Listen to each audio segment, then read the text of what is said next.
Jam menunjukkan pukul 11 malam. Hening. Hanya suara kipas angin dan detik jam yang menemani.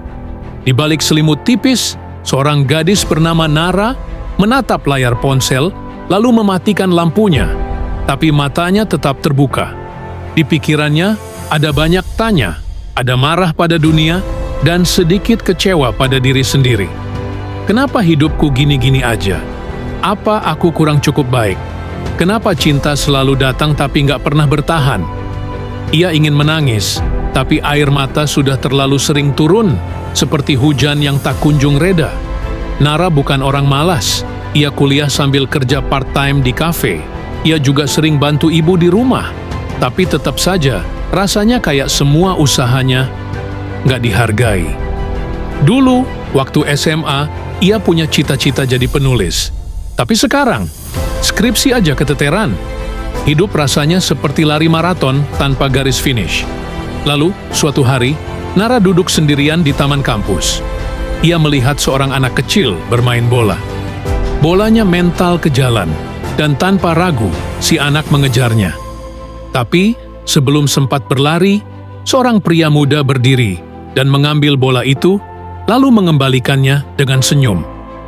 "Nanti, kalau udah besar, jangan cuman berani kejar bola ya," kata pria itu. "Kejar juga mimpi-mimpi kamu."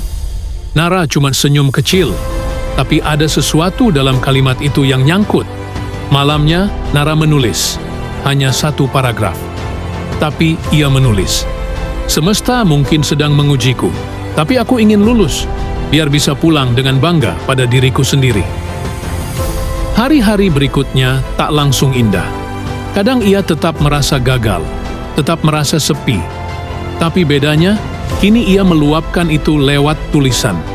Kadang lewat puisi pendek, kadang lewat blog, kadang cuman lewat notes HP yang gak pernah dibaca orang.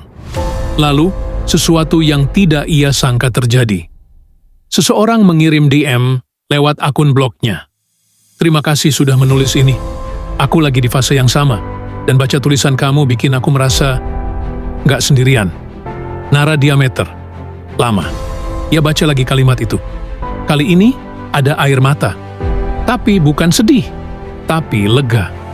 Ternyata luka hatinya bisa jadi pelukan untuk orang lain.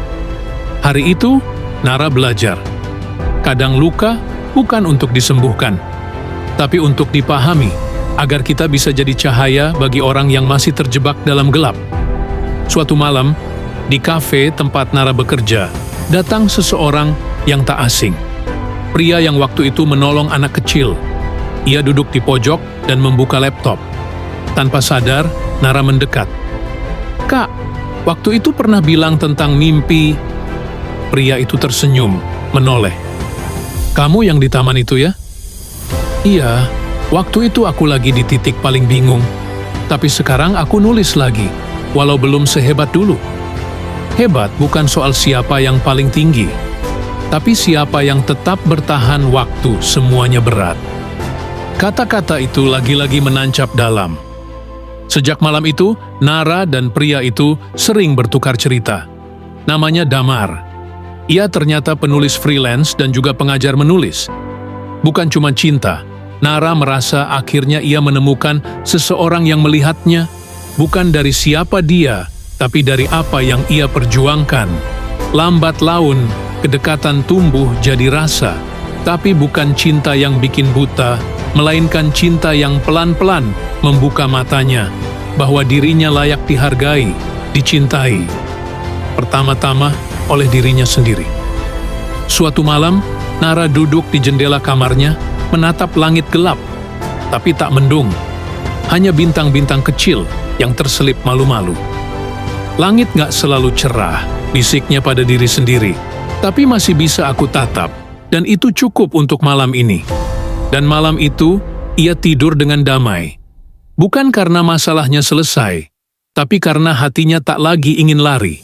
Karena kini ia tahu, perjalanan ini belum selesai, tapi ia tak sendiri. Dan harapan masih hidup dalam setiap kata yang ia tulis, dalam setiap mimpi yang belum menyerah. Selamat tidur, Nara. Besok kamu akan bangun lagi, dan dunia masih menunggu tulisanmu.